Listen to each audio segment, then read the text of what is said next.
Une voix qui porte, des idées concrètes, des propos qui résonnent. Benoît Dutrisac, déstabilisant, juste comme on aime. Merci Christian, c'est assez. Salut. Bon, Coudé Royal, toi, Ça 21 pouces. Des films d'un club vidéo, ça? Oui, il y avait des portes de western. Oui, ouais, le Coudé Royal. Le spécial Coudé Royal. Recule d'un pas. La palourde royale. La palourde royale. Non, ça, c'est une émission de cuisine. Tout est dans tout, là. Là, OK. Tout est dans tout. Je sabote. David Prou est avec nous. Bonjour. Vous êtes à combien de Coudé Royal de distance, là? Parce que la référence a changé, là. Moi, je mesure juste en palourde royale. Je suis désolé. C'est juste que j'ai la main. Mais c'est trop d'intimité pour moi, ça. Là, je vais pas là. OK. T'as vécu une expérience exceptionnelle ce matin avec ta voiture d'Elon Musk. Oui. Donc, j'étais avec ma Tesla ce matin. Puis, tu sais, moi, ma vie, c'est des tests. À toutes les fois que j'ai moyen de zigonner avec quelque chose puis de tester quelque chose, je le fais. Puis là, j'arrive devant un chantier, là, moi, c'est de la rue. J'ai pris une photo de la pépine après parce que c'est un beau moment. J'étais avec les enfants. Je fais, wow! Donc, j'arrive, il y a les voies, là, ça rétrécit et tout. Puis là, il y a quelqu'un qui fait le trafic. Puis là, il y a une lumière rouge, mais la personne fait le trafic. Donc, quand elle met son petit drapeau et tout, je me dis, bon, ben, je vais devoir arrêter moi-même. Un signaleur. L'auto arrête tout ça. Un signaleur. Puis là, ensuite, le signaleur enlève son drapeau, fait signe avec sa main. Alors que la lumière est rouge, l'auto a compris et a avancé toute seule. Non. 2 brumes sont tombées. Ouais. Hey. Sérieusement. T'es dans ta Tesla. On n'en revenait pas, puis, ouais. Toi, tu touches à quoi pendant ce temps-là? Pas à palourde royale, là, parce que j'étais avec les enfants. T'es avec les enfants, je t'en prie. En auto. C'était exclu de ma question, ça. Est-ce que tu touches au volant? Est-ce que tu touches au pédale? Je touche à rien. Je touche à rien, merci. Je touche à rien. Les mains dans les airs. Hey, bon, on va diffuser cet extrait-là plus tard en soirée, mesdames et messieurs, avec des images. Alors, pas de... Alors, ta voiture, ta Tesla, réagit au signe du signaleur qui lui dit d'avancer. Oui. Le signaleur a enlevé le drapeau, a fait signe de la main. Moi, je me suis dit, c'est sûr que le système neuronal dans l'auto va voir la lumière rouge, puis il va comme pas avancer, puis je vais devoir appuyer sur l'accélérateur. L'auto a tout fait toute seule. Parce que c'est 2 messages contradictoires, là. Oui, mais elle a donné priorité au signaleur avec à l'humain qui a envoyé le signal. Donc, j'étais impressionné. Bon, message au signaleur, si vous avez une Tesla, faites pas de signe, elle va vous rouler dessus. Parlez-lui pas. Mais c'est quand même... Mais est-ce que il faudrait que tu reproduises l'expérience pour qu'on confirme que c'est pas techniquement, un hasard?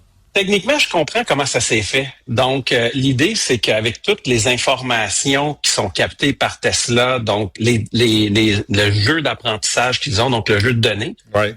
Ben on a vu, l'IA a vu des millions de fois un signaleur passer le drapeau, faire signe, et que le conducteur a décidé d'avancer malgré la lumière. Puis le système neuronal a appris de ça et applique la règle. Est-ce que ta Tesla, question sérieuse, là, pour une fois, j'en ferai pas l'habitude, mais elle est en formation continue. Est-ce que ta Tesla est à jour sur les apprentissages par intelligence artificielle? Oui, donc Tesla a comme un genre de gros cerveau là où ils ont des centres, des token factory où ils vont créer leurs différents modèles. Et puis quand il y a une mise à jour, ben ton auto se met à jour comme ton téléphone se met à jour. OK, c'est bon. Donc, il y a des nouvelles fonctionnalités. Comme depuis la semaine passée, j'ai des nouvelles fonctionnalités dedans, là, des petits paramètres là, pour les animaux, les vitesses, des trucs comme ça. Parfait. L'avenir de la médecine assistée par intelligence artificielle. Oui, écoute, il y a beaucoup de nouvelles cette semaine. Pour vrai, c'était difficile de choisir. Là. Il y a le Microsoft Build qui a lieu en ce moment à San Francisco. Habituellement, j'y vais, mais là, cette année, je pouvais pas. Puis, ils ont annoncé la clinique Mayo. Ben, c'est ça, faut que je m'occupe un peu de mes enfants. Travaille un peu, ça donc, exactement.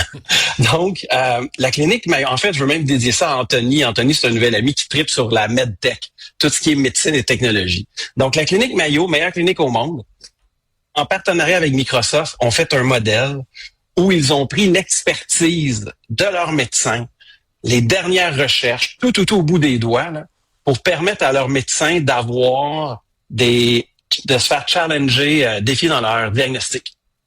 Donc, c'est un IA qui va lire, qui lit, pas futur, c'est déployé, qui lit les dossiers médicaux, qui lit les imageries, qui lit les résultats de labo et qui assiste le médecin. Donc là, on a comme une copie qui est pas parfaite, mais qui incarne les plus grands experts de la planète d'un des plus grands hôpitaux de la planète. Et ça, c'est merveilleux parce que imagine comment on peut diffuser cette expertise-là dans le monde. Si les médecins acceptent d'être mis en question par l'intelligence artificielle. 100% d'accord. Mais moi, je peux te faire une autre prédiction de Nostradamus. Oui. D'ici 5 ans, un médecin qui n'utilise pas l'intelligence artificielle pour se faire challenger dans son diagnostic, ça va être de la mauvaise pratique. Es-tu au courant si le Québec, on est au Québec, là, parlons d'ici, là, si nous, le ministère de la Santé, mes nouveaux amis à Santé Québec, que je salue chaleureusement, est-ce qu'on a l'intelligence artificielle dans le collimateur pour solutionner les problèmes qu'on vit? C'est tellement une belle question que tu me poses, Benoît. Je trouve, moi aussi. Ça ramène à la discussion justement que tu as eu avec Santé Québec, puis la propriété des données, puis les données sont où et tout. Donc, en fait, est-ce qu'on préfère avoir un IA? Tu sais, les médecins au CHUM sont super bons, là. Ouais. Mais est-ce que ça vaut la peine de prendre nos précieux dollars pour réinventer la roue quand le meilleur hôpital de la planète a créé un modèle qu'on pourrait utiliser? C'est un peu comme Alloprof. Je fais un parallèle avec l'éducation. Ouais. Alloprof met plein d'argent pour développer des outils pour aider les élèves à réussir. C'est super. Mais tu as le Khan Academy aux États-Unis qui a fait un super de beau modèle. Et la France, ce qu'ils ont fait, la France a donné une couple de millions à Khan Academy. Puis on dit, prenez notre cursus là, en fonction de comment on enseigne aux enfants à quel âge et tout. Puis faites-nous une version de Khan Academy pour la France. Un chèque, une fois, pas de support, puis ça marche. Mais là, c'est le dilemme. Est-ce qu'on veut de la souveraineté numérique? Est-ce qu'on veut vraiment garder notre dossier santé avec nos détails d'hémorroïdes, de cancer et ainsi de suite parce qu'on veut pas que les Américains les voient? Ou on veut avoir le meilleur modèle pour pouvoir nous aider nos médecins dans leur diagnostic et en contrepartie, on accepte que les Américains voient nos hémorroïdes? Ben, moi, j'ai rien contre que les Américains voient nos hémorroïdes. Non. Hein? Non? C'est un problème de santé. Ben non, là, c'est pas grave, là. Je pense pas que ça soit, mais ce que tu me dis, dans le fond, David, je comprends bien, c'est que, encore une fois, on n'ose pas, nous, se mettre à jour. Ben, c'est qu'il y a deux manières de se mettre à jour. On peut dire, on réinvente la roue, puis on met des millions de dollars, puis on essaie de recréer ce qu'eux ont déjà fait, qui sont peut-être prêts à nous donner ou à nous louer très peu cher. Ouais. Mais tu sais, puis là, j'ai deux autres belles nouvelles. Là. J'ai Google DeepMind la semaine passée, donc Demis Hassabis, qui est le leader de ce groupe-là. Faut pas oublier qu'ils ont gagné un prix Nobel à cause d'AlphaFold, qui est un modèle qui comprenait toutes les protéines, même celles qui n'existent pas. Okay? Ben, Demis a dit la semaine passée que selon lui, d'ici 10 à 20 ans, toutes les maladies vont pouvoir être soignées grâce à l'intelligence artificielle. Parce que développer un médicament aujourd'hui, c'est des milliards de dollars sur plus de 10 ans. Et selon lui, ils vont être capables de ramener ça à quelques mois. Et puis, Demis, c'est toujours quelqu'un de conservateur. C'est pas quelqu'un qui aime le hype, là, puis juste comme dire n'importe quoi. Puis, à ça, je connecte une troisième nouvelle qui est merveilleuse de Eli Lilly. Ils ont fait un vaccin pour couper le mauvais cholestérol. Donc, c'est un vaccin à ARN messager. Ça modifie ton ADN pour toujours, mais ça fait que ton corps cesse de produire du mauvais cholestérol une piqûre une fois. On s'en va tous chez McDo. Ben, c'est ça. On va tous manger du poulet frit. Pourquoi faire des efforts? Ben, pourquoi pas? Une pilule, une petite granule. Ben, pourquoi pas? Ben ouais. Ben, pourquoi pas? Ah oui, est-ce que c'est en vente au Québec?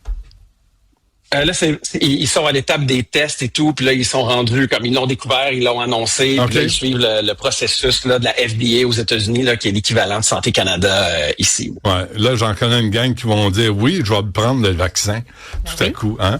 Là, c'est très humain. Là, on le veut. Ben oui. Mais écoute, je pense que l'ARN messager pour ce genre de traitement-là, c'est vraiment, vraiment magnifique. Là. Est-ce que c'est la meilleure technologie pour un vaccin? Ça serait un autre débat. Là. On fera ça à l'automne, si tu veux. Mais il demeure que...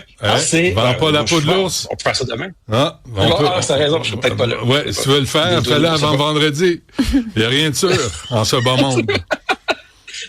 ne seront pas vaccinés, Puis, ça veut donc, dire. mais il y a quand même une grande question à se poser, là, parce que c'est de la modification génétique. Donc, oui, tu n'auras plus de mauvais cholestérol, mais tu acceptes de changer l'ADN d'un humain. C'est ça. Et pas pour une maladie, pour une mauvaise pratique d'hygiène de vie. Donc là, pour vrai, la limite, là, puis là, on est capable d'identifier tout ça grâce à l'intelligence artificielle, on voit c'est quel gène et tout. Mais la limite, on la trace où? Comme moi, j'aime pas mon indice de masse corporelle. Ben, est-ce que j'ai le droit de modifier mon code génétique pour avoir l'indice de masse corporelle que je souhaite? Pourquoi pas? C'est juste une enveloppe. C'est de l'eugénisme. Non. Ben justement, pourquoi on s'accepte pas comme on est, c'est juste une enveloppe? Veux-tu me sacrer patience, Puis pourquoi s'accepter comme on est? Ben oui. Veux-tu arrêter avec le discours de passe-partout? Ben non, c'est pas passe-partout, tu fais des efforts, puis ça, tu te fais vacciner. Si j'étais pas allé, là, moi, je serais aveugle aujourd'hui. J'ai des lentilles dans les yeux pour parce que tu peux rien faire pour. Non, parce que j'avais des cataractes. Exact. Là, je me dis, par principe, touchez pas à mes yeux. Non, c'est pas pareil. Je vais y aller à tâtons. C'est pas pareil. Ben non, tu peux pas t'entraîner les yeux pour avoir une meilleure vision, ça se règle pas autre qu'avec ça. Mais il y en a qui s'entraînent puis ils arrivent jamais à mettre leur corps dans un état santé. Ben regarde.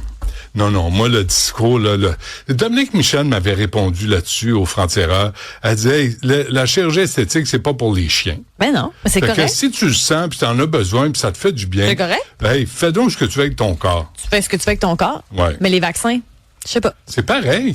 Qui va payer pour? Est-ce que c'est l'individu ou la collectivité? Hey, sais-tu quoi? Au moins, on paierait pour quelque chose. On paierait pas pour des projets annoncés qui se réalisent pas. On paierait pas pour des arbres qui sont jamais plantés. Il y a un 20% qui aurait besoin du vaccin pour de vrai, puis il y a un 80% qui le ferait par lâcheté.